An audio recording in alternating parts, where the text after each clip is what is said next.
இன்றைக்கி வந்து என்ன வேலைன்னு பார்த்திங்கன்னா, இப்போ சொந்த காட்டில் வந்து பார்த்திங்கன்னா ஒரு பாதி வேலை வந்து பார்த்திங்கன்னா புடவை வந்துருந்துச்சுங்க.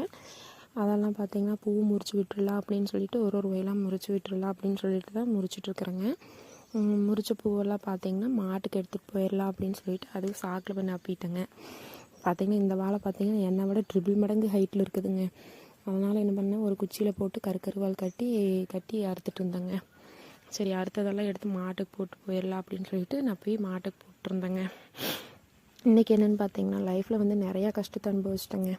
இப்போ வந்து பார்த்திங்கன்னா நல்லா இருக்கேன். எங்கள் பாப்பாவுக்கு தான் வந்து பார்த்திங்கன்னா 2018 பார்த்திங்கன்னா கொஞ்சம் உடம்பு சரியில்லாமல் போயிருந்துச்சு.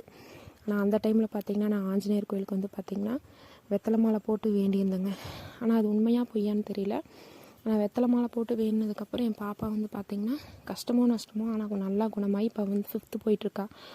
அவளுக்கு வந்து பார்த்திங்கன்னா 3 வருஷத்தில் அந்த இது வந்துச்சுங்க, ஃபீவர் வந்துச்சு. இப்போ பார்த்திங்கன்னா இப்போ நல்லா இருக்கா, அவள் 5th போயிட்டுருக்கா. ஆனால் 1 வருஷம் ஸ்கூல் லைஃப் போயிடுச்சு. இருந்தாலும் பார்த்திங்கன்னா அவள் நல்லா ஸ்கூலுக்கு போயிட்டுருக்காங்க. ஆனால் அந்த டைமில் பார்த்திங்கன்னா என் வீட்டுக்காரெல்லாம் எங்கேயுமே வெளியே போக மாட்டேன். அப்படி ரொம்ப கஷ்டமாக இருக்கும். வெளியே போக ஒரு ஃபங்க்ஷனும் அட்டன் பண்ண மாட்டேன். அப்படிங்க ஒரு 2 வருஷம் பார்த்திங்கன்னா ரொம்பவுமே நானும் கஷ்டப்பட்டு அவரும் கஷ்டப்பட்டு போயிட்டேன். அப்படி அதுக்கப்புறம் பார்த்திங்கன்னா சரி மாற்றலாம் அப்படின்னு சொல்லிட்டு தான் வந்து பார்த்திங்கன்னா பக்கத்துலேயே குத்தகை கார்டு ஒன்று பிடிச்சி போனேங்க. அப்புறம் அதுவும் பார்த்திங்கன்னா செட் ஆகலை. ஆனால் இருந்தாலும் அவர்னால தான் வந்து பார்த்திங்கன்னா எனக்கு விவசாயத்துலேயே வந்து பார்த்திங்கன்னா இன்ட்ரெஸ்ட் ஆச்சு. ஏன்னா நான் படிச்சிருக்கேன், எனக்கு விவசாயத்தை பற்றி ஒன்றும் தெரியாது. அவரும் படிச்சிருக்கிற அப்படி அவரும் வந்து பார்த்திங்கன்னா விவசாயம் பண்ணலாம் அப்படின்னு சொல்லிட்டு தான் வந்து விவசாயம் பண்ண. அப்படி அவரும் மூலிமா வந்து இப்போ தான் பார்த்திங்கன்னா நான் வந்து விவசாயத்தில் எனக்கு இன்ட்ரெஸ்ட் ஆனதே. ஆனால் வந்து அவர் அப்பப்போ புலம்பு அப்படி தப்பான தொழில் தேர்ந்தெடுத்துட்டோமோ அப்படின்னு. ஆனால் எனக்கு வந்து அதில் இது இல்லை. ஆனால் நான் வந்து ஏதோ ஒன்று பண்ணிகிட்டே இருக்கணும் அப்படின்னு சொல்லிட்டு எங்களுக்கு பங்கு பிரித்து விட்டதையுமே பார்த்திங்கன்னா மாமனார் வாங்கின சொத்து தாங்க.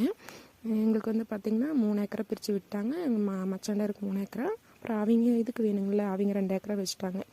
நாங்கள் வந்து பார்த்திங்கன்னா எங்களுக்கு விட்டதையுமே 3 ஏக்கரா தென்னம்பிள்ளை வச்சு விட்டேங்க. அப்புறம் தென்னம்பிள்ளை வச்சது இப்போ தான் வந்து பார்த்திங்கன்னா 2019 வச்சோம். இப்போ தான் வந்து பார்த்திங்கன்னா பாளையம் ஒன்று வந்துட்டுருக்குங்க. எப்படியும் நீ அது வரப்போ எப்படியோ பார்ப்பாங்க, படிப்பு செலவுக்கு ஆயிக்கும்னு நினச்சிட்ருக்குறோங்க. பார்க்கலாங்க. நான் இருந்தாலும் கஷ்டப்பட்டு தான் வந்து பண்ணிகிட்ருக்கோம். விவசாயத்தில் வந்து பார்த்திங்கன்னா போட்டு மண்ணுக்குள்ளே போட்டு அதை மீண்டும் திருப்பி எடுத்தால் மட்டும்தாங்க. சரி ஓகேங்க, நாளைக்கு பார்க்கலாங்க.